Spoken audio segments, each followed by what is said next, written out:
Thank you all very much. My name is Walt Schumm. I'm from Crestwood, Kentucky. I'm a businessman. I've been 32 years in several businesses. Every day I get up and try and make the world a little bit better. A good friend of mine told me a long time ago when I was starting a new business, do you really believe that there isn't a man or woman in America that gets up and goes to work and doesn't want to bring home a better life for their family? And I've thought about that through my career many times. And he's right. There isn't a man or woman in America that doesn't want to do that. But our government has made a lot of men and women in America so dependent on themselves that we've forgotten what it means to get out of bed, to go to work, and to try and make a better America. Every day of my life, when I get up and go to my company, I went this morning, I kicked off my work boots and put on some loafers to come in here and leave mud in the truck. I think about the people that are working with me and I talk to them.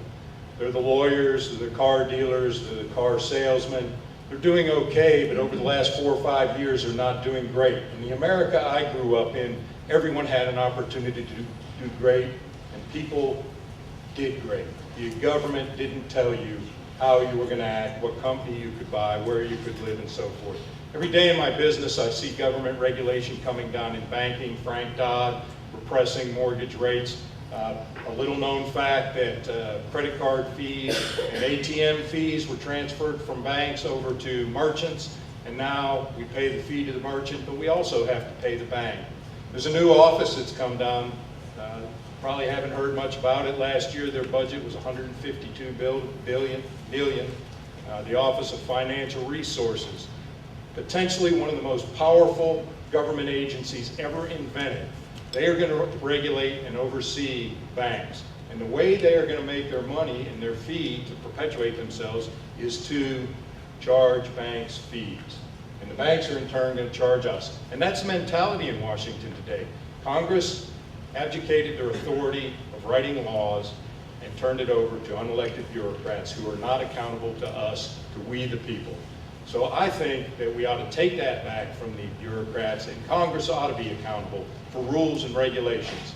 If you send me to Congress and I do nothing further than to look at rules and regulations on the book and help repeal them, we can start with DOE, EPA, also the Department of Education. As many of you know, I sit on the school board in Oldham County. I've been elected to 3 terms. I'm in my 10th year. We've worked hard every year to balance our budget. It's a public agency. We're not allowed to make a profit, but we do have to keep a contingency. Every year we've seen that contingency eroded by new mandates, federal and state, that come down and take back what they say they have given us. We need the Department of Education out of our lives. Education is a states' rights issue. I'm also a businessman in Henry County, Shelby County. I have been through these counties and I've worked with a lot of different agencies. I'm a farmer in Oldham County and Henry County, this year in Henry County for the first time. So I've seen the plight of farmers. I see the EPA and the regulations that are coming down from Washington, how they restrict pesticide use, how they restrict labor use on the farm, and how they're putting the squeeze on the farming community, which is already running on razor-thin margins. I can attest to it because I see it on the bottom line each year. On the Board of Education, I worked for 10 years with kids. I see how bright the future is. I'm glad Tom admitted that his generation screwed the world up because I'm much younger. I hope ours will fix it.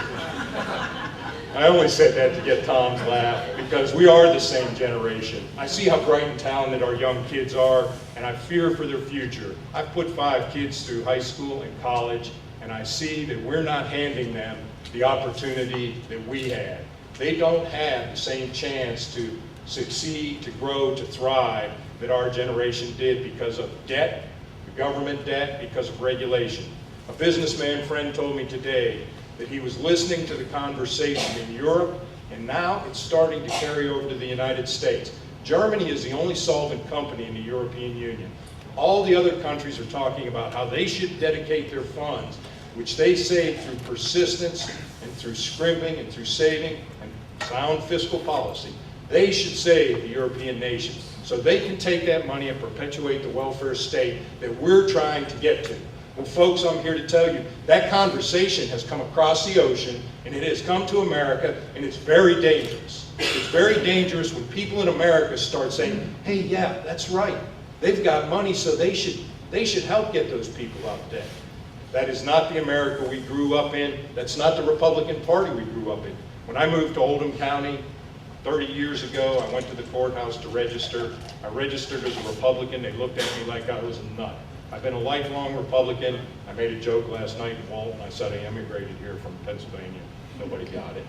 But I've been a lifelong Republican. I've stood for those principles, and I've worked hard. I think the GOP here is doing the right thing. Keep your faith, be persistent.